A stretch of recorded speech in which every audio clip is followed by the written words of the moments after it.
Bonjour, bienvenue dans Incorporer, le podcast qui va t'aider à plus habiter ton corps et du coup à mieux vivre ta vie. Bienvenue dans cet épisode, merci beaucoup de prendre le temps pour m'écouter. J'ai lancé ce podcast au départ pour amener de plus en plus de personnes à se connecter au corps, à leurs sensations, à plus vivre à l'intérieur, à redécouvrir toutes les ressources qui sont à l'intérieur de notre corps. Et aujourd'hui, j'ai une invitée, Nathalie Buchou, qui est professeure à la base et qui a commencé il y a quelques années à se former en Jiangsu et qui devient même formatrice cette année, tellement elle est passionnée et tellement elle a envie de partager cette technique qui m'a tout de suite séduite quand j'ai rencontré Nathalie et elle m'a parlé du Jiangsu que je ne connaissais pas avant. C'est une technique qui a ses origines dans le chamanisme et c'est une technique qui est inspirée par les pratiques dans de l'eau chaude. Nathalie accompagne les personnes qui viennent la voir dans de l'eau chaude pour qu'elles puissent observer leur propre corps en immersion et en flottaison. Cette technique est une invitation au lâcher-prise par le corps et une invitation à se reconnecter à soi-même. Et je trouve quand on rencontre Nathalie, quand on la voit, quand on l'entend, on ressent qu'elle est passée par là.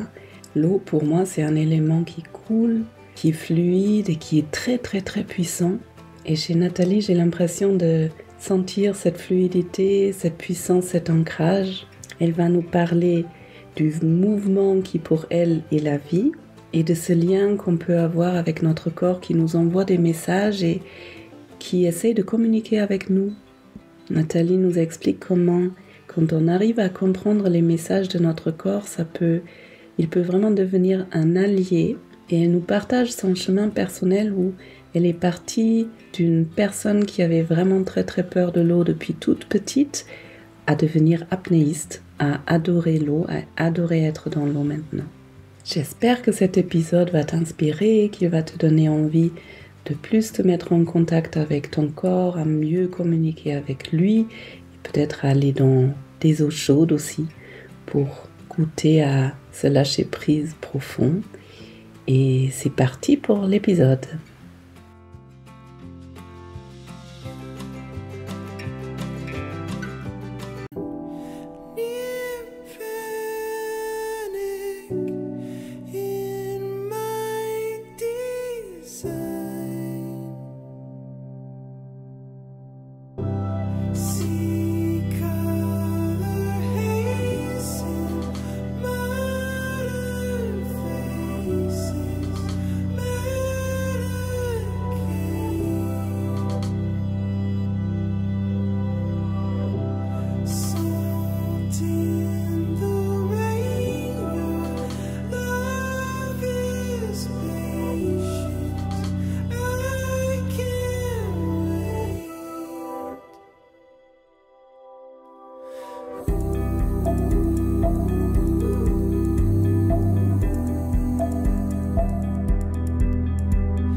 Bienvenue.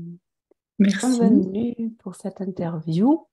J'accueille aujourd'hui Nathalie Buchou, qui est praticienne de Jiangsu et hypnothérapeute.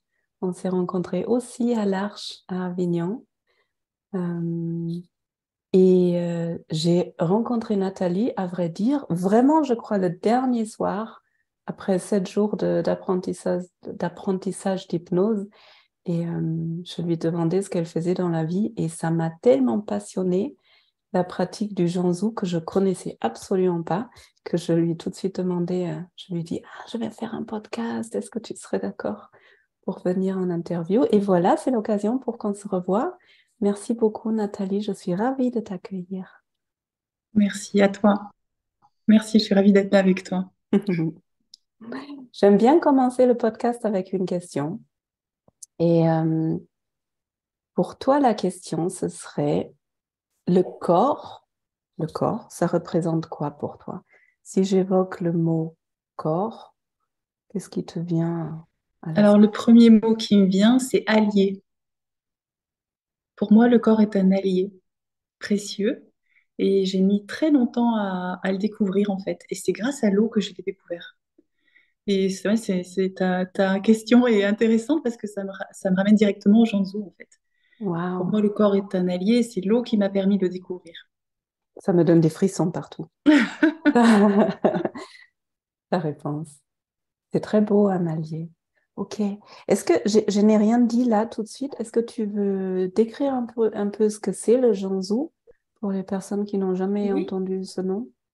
oui, c'est une pratique qui a été ramenée, enfin, créée par un monsieur qui s'appelle Juan Villatoro, qui est un Mexicain et qui est assez récente puisque ça date des années 90. Et en même temps, c'est très ancien puisque c'est inspiré des pratiques chamaniques dans les eaux chaudes en fait. Donc, mais la pratique telle qu'on la connaît aujourd'hui, la forme qu'elle a, date des années 90, est arrivée en Europe et particulièrement en France par deux personnes qui sont arrivées dans les années 2000. Dont moi, notamment, j'étais formée par l'école qui s'appelle Aujanzou, qui est à La Rochelle et voilà, qui est gérée par Stéphanie Vautey. Et donc, c'est assez récent et en même temps des origines très anciennes. C'est basé sur un principe de flottaison et d'immersion. Donc, dans une eau chaude, hein, il faut qu'elle soit entre 29 et 35 degrés pour que le corps puisse se détendre. Et le principe, c'est que c'est un mouvement continu. Donc, il n'y a pas d'arrêt, il y a des accélérations, des ralentissements. Et l'idée, c'est d'à certains moments, être en immersion et de complètement relâcher le corps. En fait, c'est même pas rien faire, c'est laisser faire le corps. Voilà, donc la posture change complètement. C'est-à-dire qu'on observe son propre corps en immersion et en flottaison et on observe tout ce qui s'y passe en fait. Donc, c'est une exploration très particulière et très puissante. Il n'y a jamais de séance neutre en fait. Il y a toujours quelque chose qui se passe. Waouh. Et Déjà par définition, parce qu'on vas-y. rentre dans l'eau chaude, donc rien que d'être dans l'eau chaude, c'est un retour à soi, à du connu, hein, j'ai envie de dire. Mais au-delà de ça, on s'explore différemment grâce à l'élément et au mouvement Mhm. combiné. Et sur un plan concret, si moi je viens faire une séance avec toi, je viens avec toi dans l'eau, moi je fais rien, j'ai une pince sur le nez, j'ai vu, et c'est toi qui Des- m'accompagne dans des mouvements, et si j'ai bien compris, c'est mon corps qui initie les mouvements, mais c'est toi qui les accompagnes. Voilà, c'est une harmonisation en fait. C'est-à-dire donc tu arrives, effectivement, il y a un pince-nez parce que forcément il faut éviter l'eau dans les parties nasales, des flotteurs aux chevilles pour vraiment s'occuper de pas du tout s'occuper de la flottaison du corps. Et ensuite, la proposition, c'est effectivement de se laisser faire et d'observer. Et donc c'est particulièrement efficace avec les personnes qui ont tendance à beaucoup analyser, qui ont un mental très fort, qui va toujours essayer de comprendre parce que là, en fait, c'est comme si le cerveau était court-circuité. Il y a tellement d'éléments nouveaux qui se présentent. C'est-à-dire, tous les repères disparaissent. C'est-à-dire, on entend déjà de l'eau dans les oreilles, les yeux sont fermés, on respire par la bouche et on est porté. Donc, par définition, il n'y a plus aucun repère de base de la vie sur Terre qui subsiste. Donc, rien que par cette modification de repère, le cerveau est déjà un petit peu perturbé. Et la proposition que je fais toujours en début de séance, c'est d'orienter en fait toutes ses pensées et son analyse vers les sensations. Donc, de vraiment comme se scanner, observer comment on se sent dans le mouvement, dans la flottaison, avec l'eau sur la peau, avec sa respiration, de pouvoir en fait vraiment s'observer de façon amplifiée, puisque le fait qu'il n'y ait plus les repères de d'habitude accentue en fait ce qu'on peut ressentir dans l'eau. Donc c'est vraiment une occasion de percevoir de façon différente et plus ample différentes sensations et tout ce qui se produit comme réaction et comme sensation dans le corps. Waouh. Donc en même temps, on est dans une détente absolue et en même temps, on est dans une sorte d'hypervigilance. Hypervigilance, c'est peut-être pas le bon mot, mais on est très très conscient de ce qui se passe. On n'est pas en train de Oui. s'endormir. Oui, Oui, en fait, en tout cas, c'est la proposition, parce qu'il y a des personnes qui peuvent arriver en étant dans un état de tension évident, qui n'est pas toujours conscient, mais là encore, l'intérêt d'être dans l'eau, l'eau révèle, en fait, pour moi. C'est-à-dire que le corps dans l'eau montre et délivre à la fois, quelque part, son message. C'est-à-dire, s'il y a des tensions, la personne va les sentir même si elle ne les sentait pas auparavant. C'est-à-dire qu'on peut avoir sur Terre une posture ou des tensions qu'on oublie parce qu'on est habitué à vivre d'une certaine façon et dans certains mouvements. Mais dans l'eau, en fait, la perspective change. C'est-à-dire qu'en fait, les choses se révèlent telles qu'elles sont. Et moi, j'aime beaucoup dans une séance quand il y a une appréhension de la personne, une conscience de son état qui n'est pas exactement celui que moi j'observe dans l'eau, et quand les deux se rejoignent, en fait. C'est-à-dire que la personne euh, commence à percevoir qu'en fait, c'est ça qui est réellement. Parce que l'idée, c'est de remettre du mouvement dans des zones qui peuvent être figées, qui peuvent être un petit peu cristallisées, mais tant qu'il y a la conscience, le ressenti n'est pas là, on ne peut pas modifier ce qu'on ne sait pas finalement. Donc là, l'expérience, c'est de vraiment rentrer à l'intérieur et d'observer. Donc quand tu dis état de détente, oui, et parfois, on peut observer qu'il y a des moments où on n'est pas détendu. Et c'est pas grave, Mhm. c'est ce qui est. Donc on va pas faire comme si on était détendu, si à un moment donné, il y a des crispations. Mais bon, la bonne nouvelle, c'est que c'est pas figé. C'est-à-dire que même s'il y a une tension à un moment donné, un état de non-détente, ça se modifie de par les mouvements, de par la conscience qu'on y apporte, de par le déplacement dans l'eau. Il y a toujours quelque chose qui bouge, toujours. Mhm. C'est une forme de thérapie ou est-ce que c'est un loisir? Ça dépend de l'intention. Il y a des gens qui clairement viennent avec une intention thérapie, c'est-à-dire qui ressent des tensions, des choses à éliminer et posent cette intention-là avant de commencer. D'autres qui ont juste envie de se détendre et c'est OK en fait. Il y a des choses qui remontent. Ça peut être de l'ordre de l'émotionnel, ça peut être de l'ordre de sensations qu'on ne connaissait pas, des images, des sons. Il y a des choses qui peuvent se produire, mais ce que la personne a envie d'en faire, en fait, ça lui appartient. Donc ça peut être dans un but de mieux se connaître, mais ça peut être dans le but aussi de juste se détendre dans cet environnement. Il y a pas de règle. C'est ça qui est magique aussi avec la pratique, c'est qu'il n'y a pas deux séances identiques, il n'y a pas deux intentions identiques. Et chaque séance a vraiment sa couleur et ça dépend de la personne complètement, de ce qu'elle a envie de faire en fait. Mhm. Et je peux Donc venir avec une tension physique, mais je peux aussi venir avec quelque chose de psychologique. oui, aussi, oui, oui, oui, oui, ça peut être une personne qui se sent tendue par rapport à une situation particulière ou de façon générale. Il y a beaucoup la problématique de dire je viens parce que je n'arrive pas à lâcher prise. Et Et ouais. effectivement, c'est un moyen de l'expérimenter. Parce que là, le lâcher prise, c'est vraiment l'invitation. Mais ce qui est très intéressant là, je trouve, c'est qu'on passe par le corps.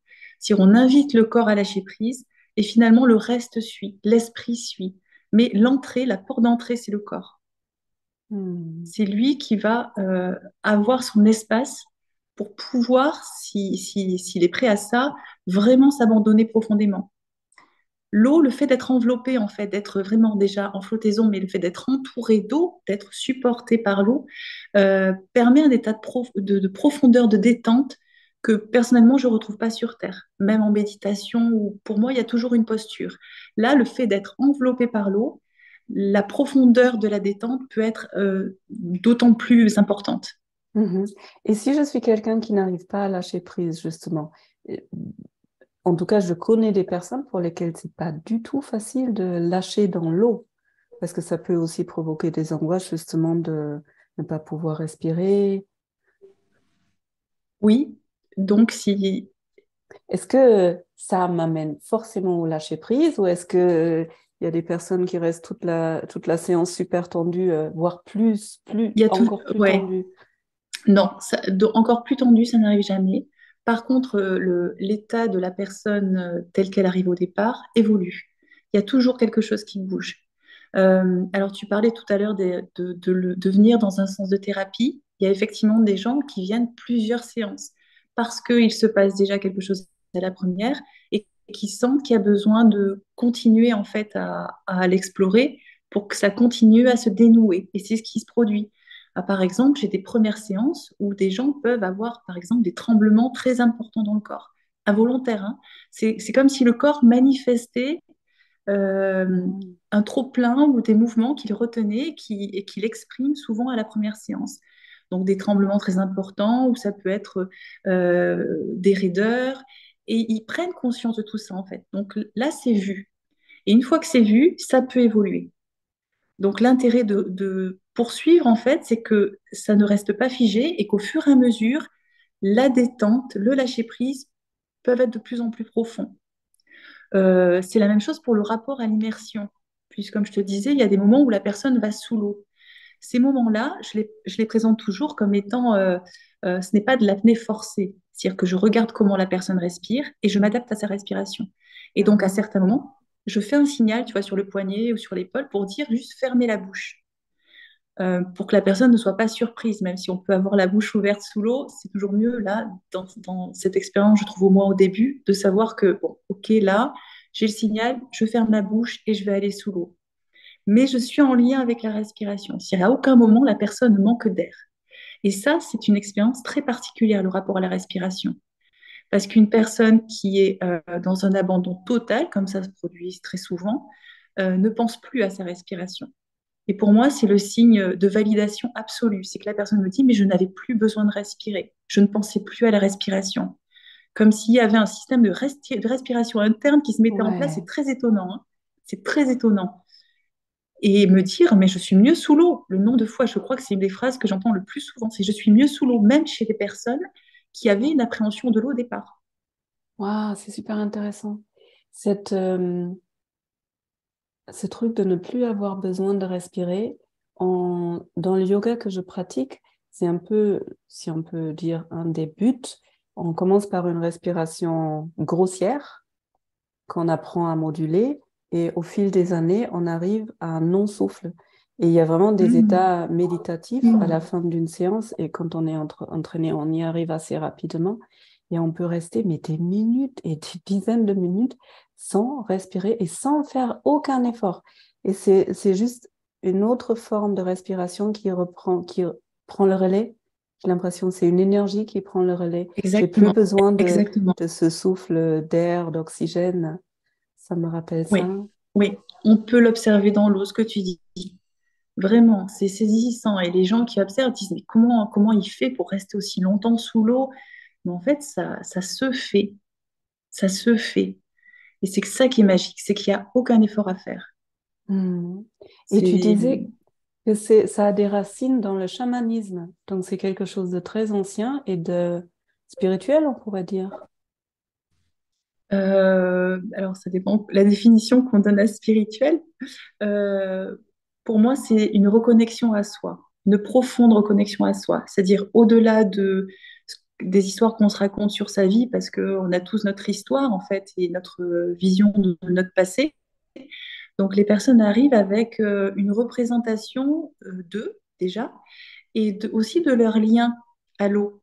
Par exemple, on a tous notre idée de comment on est dans l'eau et de ce que l'eau représente pour soi. Mais dans un sens comme dans l'autre, hein. Il y a des personnes qui me disent, moi, l'eau, c'est mon élément, je suis très, très à l'aise, ou à l'inverse, je mets pas la tête sous l'eau, si je vois pas le fond, je suis terrorisée. Vous voyez, enfin, il y a plein, plein de versions et de représentations de ce lien. Mais quand on va dans l'eau, ça ne compte plus. C'est ça qui est intéressant. C'est comme si on posait toutes ces idées, on les pose sur le bord, et le corps dans l'eau peut dire quelque chose de complètement inverse de ce que la personne vient Mhm. de me dire. Et le Donc corps c'est comme parle pour une moi si autre on langue que le mental. c'est ça. Voilà. C'est comme si on allait toucher à l'essentiel, à ce qui est, au-delà de ce qu'on se raconte. Et Waouh. donc pour moi, c'est spirituel cette démarche-là, c'est-à-dire aller à l'essence de qui on est, au-delà de tout ce qui s'est greffé sur notre histoire et toutes les représentations qu'on a pu se rajouter au fur et à mesure. Donc dans ce sens-là, pour moi, c'est spirituel. C'est vraiment le cœur de soi qu'on va toucher. Et il y a des expériences qui sont vraiment extrêmement fortes, hein, des témoignages au sortir de l'eau où les personnes ont la référence intra-utérine est évidente de par l'eau chaude, donc c'est vrai que ça se produit souvent, mais parfois même une sensation de toucher au vivant, en fait, de toucher de se connecter à l'essence même du vivant, en fait. De quelque chose, il y a des mots et des témoignages très touchants, Hmm. parce qu'on rentre vraiment à l'intérieur de soi. Et ce qu'on y trouve, c'est ce que je disais tout à l'heure, dans l'exploration, ça peut être confortable et parfois inconfortable, mais ça bouge. Pour moi, le Jantou, c'est ça. Si on remet du mouvement par le mouvement, dehors et dedans. Donc, on rend plus flexible, plus malléable. Oui. Et on refait circuler la vie à certains endroits aussi. Le Ok. mouvement, c'est la vie, en fait. Les Mhm. tremblements que j'observe en séance parfois, c'est remettre du mouvement dans certaines zones. Euh, tout est mouvement. Et ça amène vraiment un autre ressenti. Ça a l'air magnifique. Les tremblements dont tu parles et ces mouvements involontaires, je les observe aussi en thérapie psychocorporelle, Mm. justement après les traumatismes où le corps il garde toutes ces tensions. Mm. Et souvent après des accidents, je ne sais pas si toi tu l'as déjà vécu, moi je l'ai vécu, le corps il se met vraiment à trembler. Et chez les animaux, on le voit, ils ont l'habitude de faire ça. Nous, on a perdu cette habitude.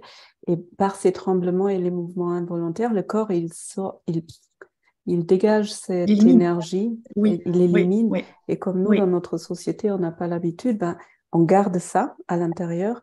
Et en séance psychocorporelle, justement, on peut amener, sans toucher, on peut amener le corps à se dégager de cette énergie. Et c'est souvent des tremblements et des mouvements involontaires. Ouais, oui, Donc tu vois, c'est ça ça. rejoint, Ouais. C'est cette même intelligence du corps, en fait. c'est ça. Juste que là, c'est dans un autre élément.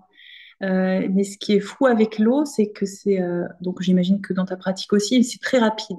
C'est très rapidement, le corps va à l'essentiel et dit ce qui est très rapidement.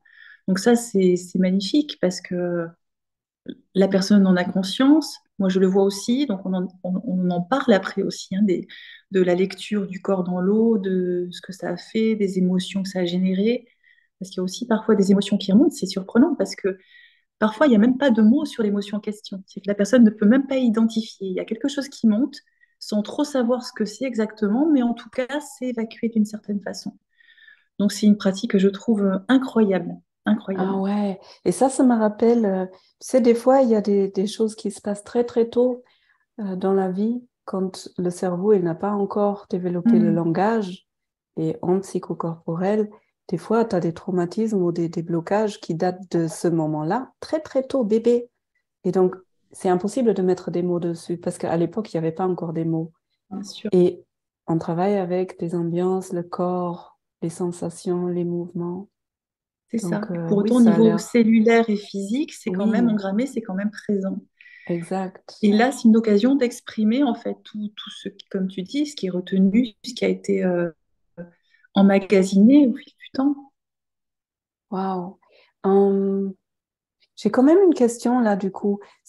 Parce que tu dis, tu reçois des personnes qui ont peur de l'eau ou qui ont peur de mettre la tête sous l'eau. Comment tu les Oui. amènes alors dans cette... Enfin, apparemment, il y a une partie en elle qui veut quand même, Ouais. puisqu'elle se présente, mais... Déjà, ça, moi, je suis déjà souvent épatée de personnes comme ça qui ont eu des mauvaises expériences avec l'eau et qui viennent en sachant qu'elles vont aller dans l'eau quand même. Donc, pour moi, je le reçois vraiment comme un cadeau de confiance et d'élan de base.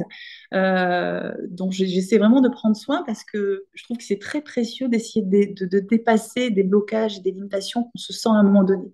Donc, quand ces personnes arrivent, déjà, je prends du temps pour expliquer vraiment la pratique et comment ça va se dérouler en sachant qu'on peut interrompre à tout moment et que c'est toujours en lien avec le rythme de la personne, il n'y a jamais rien d'imposé. Donc ça, c'est un cadre vraiment important.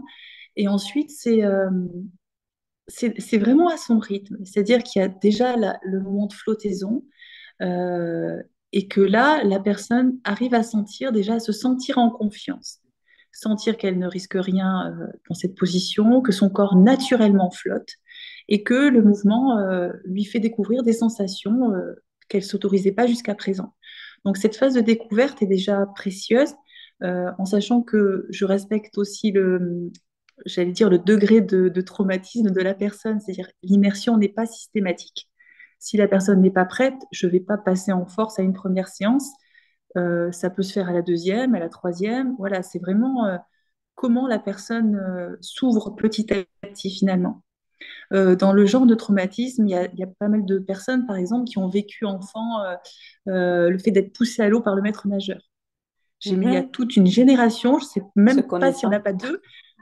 Voilà, c'est fou, c'est incroyable. Moi, à chaque fois, je suis étonnée du nombre de personnes qui ont vécu ça et qui, du coup, ça laisse des traces d'appréhension très forte, de peur de noyade, clairement. Et là, finalement, de progressivement, avec la lenteur, avec le mouvement, avec la confiance qui s'installe, donc le souffle, la respiration se détendent, le corps se détend, et au fur et à mesure, c'est très fréquent que les gens finissent par mettre la tête sous l'eau, et que ces mêmes personnes qui arrivaient en me disant je n'ai pas la tête sous la douche, me disent j'étais mieux sous l'eau. Donc Waouh. je suis... Ah oui, c'est incroyable. Ok. Et Donc en toi étant aussi, émerveillée. ouais, tu respectes le rythme du corps. Tu ne pousses pas, tu Ah, ne c'est forces primordial. pas. Non, Et non. tu accompagnes dans de la confiance et dans de la sécurité. Ouais, je peux pas forcer parce que c'est quand même s'il n'y a pas la confiance, il n'y a rien qui se Hmm. passe. Comme dans toute thérapie, comme dans tout, Ben, en fait, ouais, comme dans ouais, tout. ouais. Ouais. Avec là la peur de la noyade en plus. Bah oui, et ouais. Du coup, il y a une question qui me vient. J'ai créé un cours en ligne qui s'appelle Ma sécurité intérieure. En quoi cette pratique du Janzhou peut apporter à la sécurité intérieure? Euh, pour moi, elle permet, comme je disais, de voir ce qui est. Et dans ce qui est, il peut y avoir certaines limitations qui peuvent bouger toujours. Et il y a aussi beaucoup de ressources qu'on se découvre. Beaucoup de ressources. Et notamment, donc, tous les... enfin, je ne l'ai pas dit, mais le Jansu s'est proposé pour tous les âges. C'est-à-dire à partir de 7 8 ans jusqu'à la plus ancienne personne qui vient à 96 ans. Donc c'est un monsieur très âgé qui vient tous les mois. Donc il n'y a pas d'âge et il n'y a pas... voilà, tout est possible. Les femmes enceintes, voilà. Donc, mais il y a un public que j'apprécie énormément par rapport à ce travail de confiance en soi, c'est les adolescents, les jeunes en fait, entre 12 et 20 ans. Parce qu'ils sont dans une phase de découverte de soi très intense. Et souvent, les jeunes qui viennent me voir n'ont pas confiance en eux, justement. C'est-à-dire n'ont pas, découvrent leur corps qui change, sont mal à l'aise avec les autres, sont mal à l'aise avec eux-mêmes. Et du coup, au travers de l'expérience, ils se rendent compte de capacités qu'ils ont et qu'ils ne connaissaient pas. La capacité de se laisser faire déjà, la capacité de s'adapter rapidement à ce milieu-là et de rentrer dans l'expérience aussi à fond qu'ils le font, parce qu'en général, c'est très intense, hein, ils rentrent vraiment dans l'expérience. La capacité d'aller dans les profondeurs, c'est-à-dire quand j'envoie vers le corps, vers le fond de l'eau, et que le corps remonte avec, comme en apesanteur, comme ça, et de sentir qu'en fait, ils sont très bien sous l'eau. La capacité à se déplacer, à pas être gêné par la respiration, et très souvent en fin de séance, je leur fais un petit bilan de tout ce que j'ai vu qui, pour moi, se transpose complètement sur Terre. Il n'y a pas de raison qu'on soit différent dans l'eau que sur Terre, profondément. Si on est capable de s'adapter à un environnement nouveau, si on est capable de se laisser faire, c'est une qualité intrinsèque à la personne. Elle a dans l'eau, ça le révèle dans l'eau, mais c'est là. Donc, c'est aussi sur Terre. Et souvent, je fais le pont de ces qualités entre les deux lieux, les deux milieux, parce que ça fait partie d'eux. Donc, par rapport à ta question, c'est très riche dans le sens où ce qui émerge fait partie de la personne et est forcément transposable dans d'autres situations. Mhm. C'est chouette. Donc toi, ouais, tu travailles beaucoup avec les ressources, tu fais émerger ou tu mets les mots sur les ressources qu'ils ressentent et Oui, que toi tu vois. Mhm. oui. Ça part d'eux, hein. Je pars toujours du ressenti de la personne, Mhm. de ses propres mots. Et ensuite, voilà, je peux rajouter aussi ce que je vois parce que la personne a parfois l'impression que c'est normal et que c'est tout le monde. Mais non, en fait. Il y Et a vraiment oui, des façons d'être très et différentes. ouais, chouette. Ouais. Et tu disais tout à l'heure que dans l'eau, ça va vite. Ce dont je me rends compte, c'est quand j'amène les personnes dans le corps, ce qui va vite, c'est d'aller vers les ressources. Hmm. Si tu laisses faire ton corps, il va forcément vers des ressources. Et ça va vite. Mais souvent, on met Hmm. des blocages avec notre mental. Et du coup, On bloque le chemin Mm. alors que les ressources sont là. Oui, Ouais. ah oui, complètement, complètement. Hmm. J'ai l'impression que tu as un chemin particulier avec de l'eau, non? Quand Oui, tu parles de l'eau, ça t'accompagne depuis longtemps? en fait, comment dire, très très longtemps, parce que moi, quand j'étais petite, j'ai vu Les Dents de la Mer. Les dents de la Les mer? Dents de la Mer, hein, le film d'horreur avec un requin dans l'océan. Ah oui, oui, oui, Shark. Oui, voilà. Et ça a laissé beaucoup de traces en moi parce que j'étais très sensible et que j'étais incapable de mettre le pied dans l'eau sans me dire que j'allais être mangée par un requin. Donc, j'étais en mode observatrice à voir lequel allait être mangé en premier quand j'allais en vacances ou sur un bateau. Oh. Et en fait, ça s'est jamais produit, mais c'était pas suffisant pour me faire changer d'avis. Donc Donc, tu pendant n'allais longtemps, jamais dans l'eau? non, ou vraiment au bord. Et puis, même bébé, apparemment, je pleurais au contact de l'océan. Enfin, il y avait quelque chose de douloureux dans ma Donc relation ça, à c'est l'eau. déjà Et ça, encore avant le film. oui, oui, encore avant le film, exactement. Donc finalement, c'est dans la continuité. Et puis finalement, c'est en 2017 que j'ai vécu une première expérience qui a été assez bouleversante pour moi, parce que je suis partie en Islande. Et là-bas, il y a des geysers, il y a des sources d'eau chaude naturelle. Et j'ai passé un après-midi entier et une soirée dans l'eau. Donc elle était à 37 degrés, sous les étoiles à un moment donné, parce qu'il a commencé à faire nuit, à me laisser aller, à me laisser porter dans cette eau-là, sans bouger. Et j'ai senti quelque chose que j'avais jamais senti dans mon corps avant, c'est-à-dire un état de détente si profond que ça en devenait douloureux. C'est-à-dire que c'est comme si ça passait les premières strates complètement détendues et que ça finissait par aller toucher quelque chose de très profond en moi qui n'avait jamais été contacté jusque-là et que l'eau me permettait de toucher du fait d'être comme ça en flottaison depuis si longtemps. Et pour moi, ça a été une révélation. Je me suis dit vraiment, il y a quelque chose que l'eau permet en fait et que je ne trouve pas ailleurs de par mon ressenti. Pour moi, c'est précieux parce que le ressenti ne ment pas. Si je sens quelque chose, c'est que c'est là, c'est que c'est réel pour moi. Donc, ça ne peut pas être remis en question. Donc ça, c'était ma première expérience. Et la seconde, c'est que je suis partie nager dans la mer Rouge et que j'ai découvert l'apnée. Et c'est Ah, là que mon corps, ouais, c'est là que mon corps est devenu un allié, en fait. C'est là que je me suis rendu compte que mon corps, tel que je le connaissais sans le connaître, me permettait d'aller sous l'eau et de rester sous l'eau et de découvrir le monde sous-marin avec les poissons, les coraux, les dauphins. Et pour moi, ça a été, comment dire, des retrouvailles. C'est-à-dire que j'ai découvert que mon corps était mon allié à ce moment-là, qui me permettait de faire des choses pareilles. waouh. Ça a été très fort. Mais ça veut dire que tu es passé de quelqu'un qui avait peur de même rentrer dans la mer pendant les vacances à être apnéiste. Oui. Et maintenant, je vais à 27 mètres de profondeur. Je me suis retrouvée au milieu de l'océan Indien alors que le bateau était à 200 mètres et j'avais même pas peur. Et je me suis dit, mais là, il s'est passé quelque chose. Mais il s'est Je passé pense quelque que j'ai chose. guéri quelque chose. Il s'est Je me passé suis quelque chose. guérie Ouais. parce que je me suis retrouvée, parce que j'ai vu mon corps tel qu'il me permettait d'être réellement, sans peur en fait. Et c'est là où je dis que mon corps est un allié, grâce à lui que finalement j'ai retrouvé cette confiance en moi, cette confiance en lui, cette confiance en moi par la même occasion.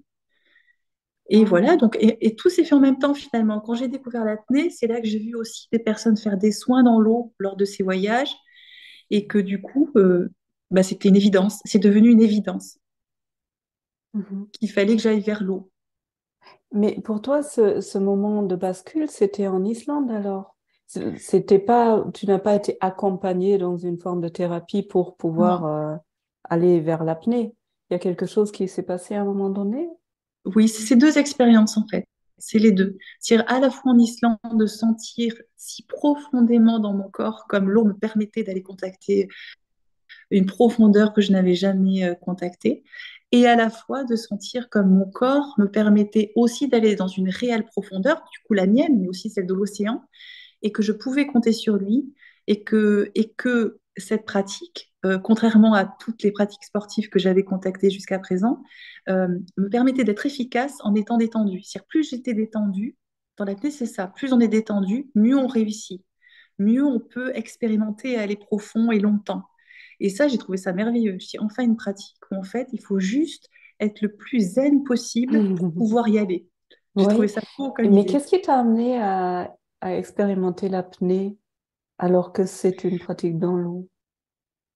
Parce que, en fait, ça faisait longtemps que je m'étais dit, si un jour je peux, je vais rencontrer les Ah, dauphins. ah, les Et dauphins. voilà, donc c'était, ouais. Et sur le bateau de la personne qui organisait, qui s'appelle Frédéric Chotard, en fait, il fait des initiations à l'apnée. Donc, je me suis retrouvée dans l'expérience, j'ai envie de dire un peu malgré moi, mais c'était exactement ce dont j'avais besoin. C'était parfaitement juste Ok, et donc en fait, révélateur. tu es allé sur ce voyage pour nager avec les dauphins, tu as fait Oui, l'initiation sur ce bateau et en faisant cette expérience-là, tu t'es oui, rendu compte que... oui, oui, Ok. Et c'est fort quand tu dis mon corps, c'est mon allié, alors qu'avant, il t'empêchait de faire des choses. oui. C'est très fort parce que c'est mon allié déjà parce qu'il me permet de faire, mais aussi au travers des messages qu'il me donne. Et par exemple, je peux avoir des... Là, j'ai traversé une phase où j'ai eu beaucoup de vertiges. Et en fait, à chaque fois, je trouve que mon corps est extrêmement clair dans les messages qu'il m'envoie, que ça a toujours un sens. Et, et je travaille avec lui. Je me sens vraiment en lien avec lui. C'est-à-dire que j'écoute, j'observe, j'essaie de comprendre et d'apporter des réponses ou de faire en sorte que ça se passe le mieux possible. C'est comme s'il y avait une réelle communication qui s'était instaurée entre lui et moi, de par ce qu'il m'envoie et comment j'y réponds. Et finalement, c'est la même chose que je vis dans l'eau, dans le Jiangsu, quand j'accompagne les gens. J'ai la sensation de faire une forme d'accompagnement un peu similaire, c'est-à-dire d'être à l'écoute de la personne, de voir ce qui émerge, d'en faire part, d'échanger et de voir comment les choses bougent. C'est cette même démarche, en fait, de passer par le corps pour remettre du mouvement et remettre de la vie et continuer à évoluer, à se connaître et à mieux se connaître. Mhm. Et de sortir un sens et d'essayer de comprendre. Ça, c'est intéressant ce que tu dis, que le corps, il communique. Je suis tout à fait d'accord avec toi. Des fois, c'est pas évident. De... Non. Le corps, il s'exprime. Ça, je le vois bien, je le sens bien. Mais comprendre le message, c'est pas forcément évident. Et des fois, ça met longtemps. Ça peut mettre des mois, voire des années. C'est quoi ton expérience avec ça? Bah alors, en fait, c'est notamment une expérience très forte, c'est particulier parce que dans notre culture, on n'est pas habitué. Mais tout ce qui est rapport au vomissement, par exemple. Moi, je sais que depuis quelques années, quand j'ai quelque chose de dur qui m'arrive, ou que ce soit émotionnel, affectif, je vomis. Je le sais, ça me fait penser aux inconnus, enfin, il y a un film là-dessus où quand ils étaient contents, ils vomissaient, mais c'est rien à voir, c'est un symptôme réel chez moi, mais je le vois, je le sens, je le perçois réellement comme une façon d'expulser quelque chose à un moment donné. Et quand on s'intéresse aux pratiques chamaniques, le vomissement en fait partie souvent de nettoyage, donc évidemment organique, mais aussi énergétique. Donc pour moi, quand ça se produit, ça a du sens, c'est très fort et je ressens maintenant, pas au début, hein, parce que comme tout le monde, enfin comme beaucoup de personnes, j'avais cette vision de, voilà, on vomit, c'est la gastro, c'est désagréable, on est malade, ça va passer, il faut que ça s'arrête. Maintenant, je le vois, bon, c'est toujours pas confortable, mais mon regard a changé dessus. C'est-à-dire, c'est un vrai cadeau. Pour moi, c'est un cadeau parce que je ne le garde pas. Ce qui doit sortir, mon corps le fait sortir et c'est juste. Donc, ça modifie Waouh. vraiment, voilà, mon rapport à mon corps, les messages qu'il m'envoie. Comme tu dis, c'est pas forcément agréable, mais maintenant, moi, voilà, je suis en paix avec ça. Je suis OK avec ça. C'est beau de voir ça comme cadeau, les messages, de les voir comme cadeau. Même sur l'instant, je n'arrive pas encore à les comprendre, mais c'est un cadeau de mon corps parce qu'il est là pour me dire, oh, il y a quelque chose à comprendre, à équilibrer. Ouais.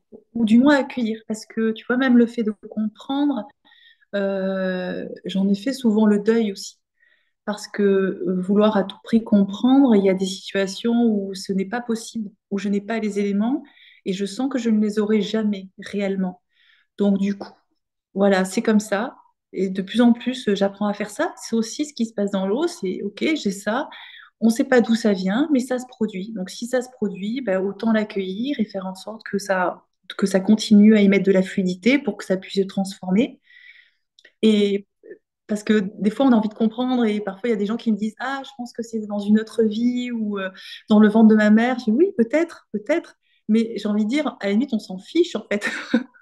C'est quelque part, la manifestation est là. Et tant qu'elle peut s'exprimer et évoluer vers autre chose à un moment donné, l'origine, oui, on peut par curiosité avoir envie de savoir d'où ça vient, mais finalement, est-ce que c'est si important? C'est super important ce que tu dis. Je suis tout à fait d'accord avec toi et le mot, il n'était probablement pas bien choisi parce que comprendre, c'est le mental qui veut comprendre. Et souvent, je Mhm. bloque le processus si je veux vraiment comprendre ce qui se passe. Donc Ça oui, met du sens. accueillir et laisser se transformer. OK. On va arriver tout doucement vers une fin de séance, même si j'ai encore 36 000 questions que je voudrais te poser. Euh, tu as Tu voudrais proposer une expérience ou quelque chose que les personnes qui nous écoutent peuvent faire pour découvrir un peu ta façon d'accompagner dans le Alors monde? oui, comme je te disais, c'est vrai que c'est délicat parce que moi je pratique dans l'eau, donc proposer à des personnes devant un ordinateur ou un écran, à part aller sous la douche avec le téléphone, mais c'est pas l'idéal. Donc du coup, ce qui, on a évoqué le fait que je me sois formée en hypnose, mais comme je te l'avais dit, c'était pour bien comprendre ces états modifiés de conscience que les personnes peuvent vivre dans l'eau, parce que c'est ce qui se produit par définition quand on perd ses repères. Donc il y a vraiment un état particulier qui s'installe. Euh, et finalement, comme proposition, la seule chose que je puisse faire, j'ai envie de dire, c'est de que chacun aille à y voir à l'intérieur et reconnaisse les situations qui peuvent l'amener à le plus d'intériorité possible, à ces situations où le ressenti de leur intérieur et de leur corps est le plus intense et le plus, à leur sens, le plus juste. Est-ce que déjà il y a des situations comme ça qui se produisent dans leur vie? Voilà. Et comme je disais tout à l'heure, on a tous une histoire particulière avec l'eau. Et ça encore, je trouve que c'est intéressant de l'observer et de se dire, OK, c'est l'histoire que je me raconte. Et si ça pouvait être autrement? Est-ce que cette petite parcelle de relation, enfin de vision de relation que j'ai avec l'eau, est-ce qu'elle peut être au final plus large et plus bénéfique pour moi que ce que je crois qu'elle est en fait? Et du coup, de revoir son histoire, de voir si effectivement on a vu les dents de la mer, enfin Shark, si on a été poussé dans l'eau, si on a manqué de se noyer dans une vague, si le petit frère à un moment donné nous appuie sur la tête. Et finalement, c'est comme si on pouvait rester figé dans ces expériences, alors que ce n'est juste qu'une expérience. Et c'est ça qu'on retrouve dans l'hypnose aussi, hein, tu le sais, c'est de pouvoir à un moment donné décristalliser une émotion, décristalliser une expérience pour lui permettre de se transformer, d'aller au bout de son cycle et de basculer vers autre chose. Donc finalement, c'est ça, c'est d'observer voilà, comment je suis dans mon corps, comment je suis dans ma relation à l'eau, et en ouvrant juste la possibilité que ça puisse être autrement, que ça puisse être beaucoup plus vaste que ce qu'on a l'impression que c'est à cet instant. Très bon. Merci pour cette proposition. Je me rappelle maintenant que même quand j'étais vue au début, je trouvais que tu rayonnais un certain ancrage très particulier qu'on ressent pas tout de suite, enfin qu'on ressent pas souvent chez des personnes. Et je me suis demandé si tu avais pas fait un chemin particulier, un long chemin spirituel pour en arriver là. Est-ce que c'est l'eau qui te permet de t'ancrer? Là, en plus, je vois pas beaucoup de ton corps pour les personnes qui nous voient sur YouTube, mais moi, je te vois très ancré et en même temps, il y a du mouvement. Et le mouvement, ça semble important pour toi. Tu n'arrêtes pas de dire le mot. Qu'est-ce qui t'a amené à avoir cette présence et en même temps cette connexion à ton corps, cette écoute, cette complicité? Alors, bon, il y a des choses que je ne peux pas expliquer, j'imagine, hein, mais mon parcours a été fait d'une envie constante de comprendre. C'est pour ça que j'en parlais tout à l'heure, c'est que c'est ce qui m'a toujours toujours, comment dire, c'était mon élan en fait, mon moteur, c'était ça, c'est de comprendre et de faire autrement que ce qui me semblait inévitable. Par exemple, j'étais extrêmement timide à 15 ans, j'étais incapable de parler en public, agoraphobe, donc je prenais conscience de mon état. Et en même temps, qu'est-ce qui me permettrait d'être autrement et de dépasser ça? Donc, je suis partie dans le commerce. Et toute ma vie a été faite comme ça, de prise de conscience de comment je suis et qu'est-ce qui peut m'amener à être autrement. Voilà, donc finalement, c'est un peu, quand tu parles de mouvement, c'est ça, c'est bouger quelque chose qui semble figé à un moment donné pour le faire évoluer vers autre chose. Et c'est vraiment ça qui m'intéresse en fait, de Waouh! pouvoir, C'est- rien n'est inéluctable, rien n'est pour moi, rien n'est figé. La vie, c'est le contraire en fait. Donc, on revient sur le mouvement qui est si important Complètement, et qui a l'air complètement. amener à un certain ancrage. Oui, oui. En tout cas, que Écoute, je, moi, je je- ressens. je- disons, alors c'est peut-être, oui, mais moi, sur le mot ancrage, c'est voir les choses comme elles sont. En fait. C'est Mhm. d'essayer le moins possible de me raconter d'histoires, ou au moins d'avoir conscience des histoires que je me raconte, sur moi et sur mon histoire. Donc ça, de Très revenir à quelque beau. chose de poum, voilà. Et c'est probablement ce qu'il y a dans le mot ancrage, le fait d'être juste là, en fait. Qu'est-ce qu'il y a là maintenant? Et C'est de pas la méditation. C'est la base de ce qu'on apprend en être ça. méditation. Mhm. Introspection, méditation, voir les choses comme elles sont et essayer le plus possible de les faire évoluer, en fait. Ouais, trop beau. Est-ce que toi, tu as encore quelque chose que tu souhaites partager, rajouter, quelque chose qui te semble Euh, important? Bah écoute, non, je voudrais juste partager un grand bonheur que j'ai, qu'à partir de l'été prochain, je vais être formatrice de Janzu. Donc, je vais pouvoir proposer justement à des personnes ou à des groupes de se former à la pratique.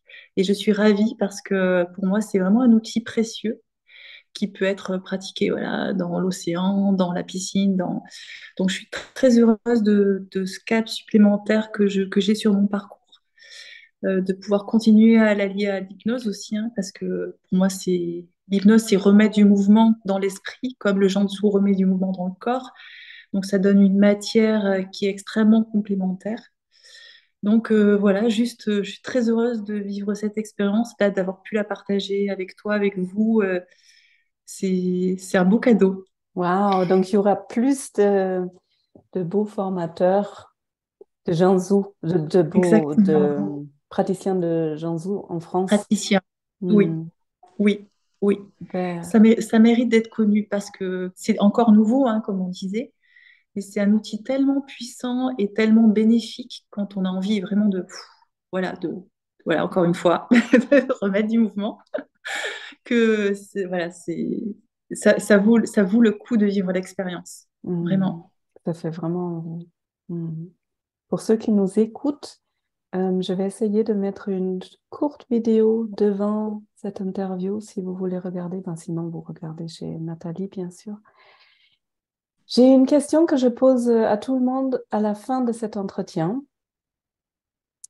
C'est si Nathalie, toi, l'adulte que tu es, quand tu regardes tout ton parcours, toute ta vie, toutes tes expériences, les hauts, les bas, tous les challenges que tu as pu surmonter, traverser, qu'est-ce qui serait trois messages, trois choses que tu voudrais que le monde sache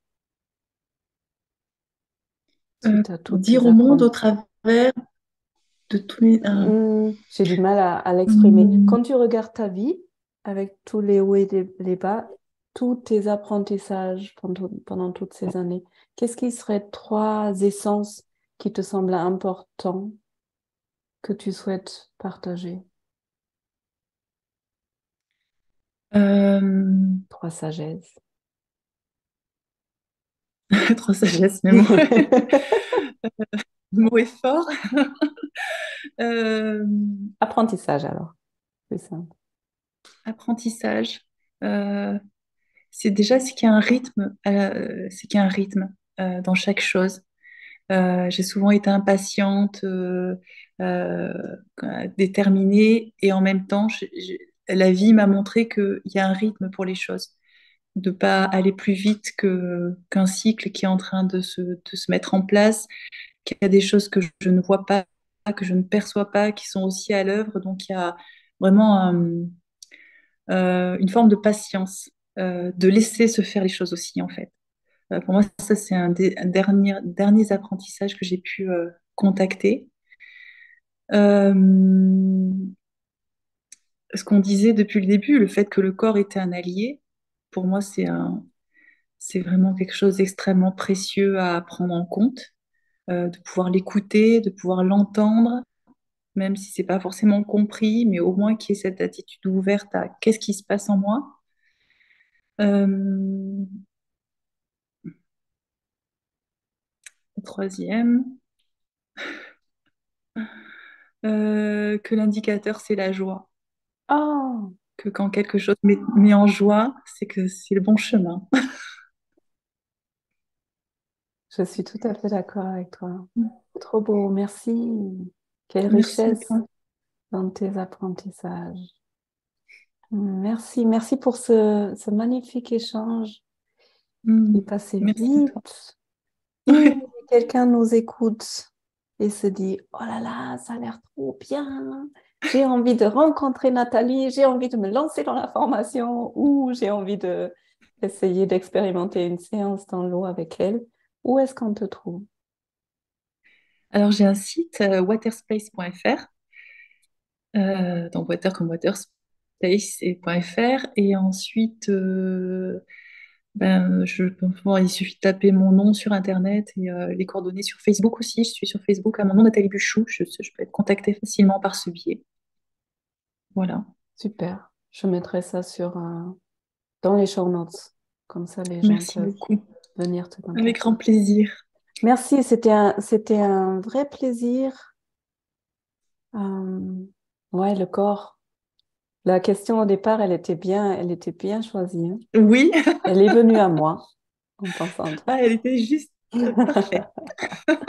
Merci à toi, Nathalie. Merci. Merci beaucoup, Olivia. Merci. À très bientôt. Voilà, Nathalie et les eaux chaudes. J'espère que tu as trouvé de l'inspiration dans cet épisode, que tu te sens peut-être un peu plus reconnecté à cet élément eau à l'intérieur de toi, ou peut-être tu as envie d'aller découvrir le Jiangsu, ou tout simplement interroger le rapport que tu as avec de l'eau. Si tu as envie de découvrir d'autres praticiens, d'autres techniques qui sont inspirantes et qui sont importantes aussi pour bâtir une sécurité à l'intérieur de soi, eh bien n'hésite pas à t'inscrire dans ma newsletter, dans la lettre d'Olivia qui sort une fois par mois, le premier du mois, où cette année je présente d'autres personnes inspirantes avec des techniques importantes et intéressantes. N'hésite pas à partager cet épisode s'il t'a plu à des personnes de ton entourage. Et puis, je serais ravie de lire tes commentaires sous cet épisode sur mon compte Instagram en message perso. Et si mon travail te plaît, n'hésite pas à me laisser un avis 5 étoiles. Ça permettra à plus de personnes de trouver ce podcast. Merci. Merci de m'écouter, merci pour ta confiance. Je te souhaite une belle journée, une belle soirée, un beau début de printemps. Prends bien soin de toi. Tu es une personne précieuse et unique. Et je te dis à bientôt.